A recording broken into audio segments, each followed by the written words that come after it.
সাহাবারা বিশ্বনবীকে কখনো রুকানার কাছে যেতে দিত না। রুকানা যদি বক্সিন মেরে বসে তাহলে বিশ্বনবীর মানিজ্জত নিয়ে টানাটানি।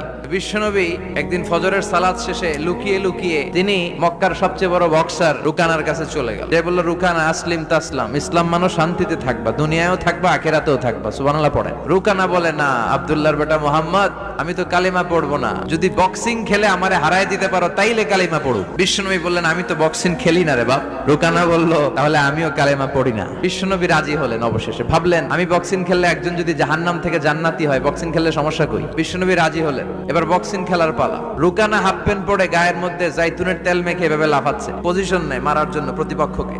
বিশ্বনবী তার পজিশন নেয় না, বিশ্বনবী দাঁড়িয়ে আছে। রুকানা বলল, মোহাম্মদ আমি লাফাচ্ছি, তুমি লাফাও না কেন? বিশ্বনবী বললেন, না আমি লাফাই না, কারণ আমি সেলাইবিহীন লুঙ্গি পরি। সেলাই ছাড়া লুঙ্গি পরে যদি কেউ লাফায়, বাতাসে সতর খুলে যাওয়ার সম্ভাবনা আছে না নাই? কি লাজুক নবী ছিলেন। কেউ বিশ্বনবীর লজ্জা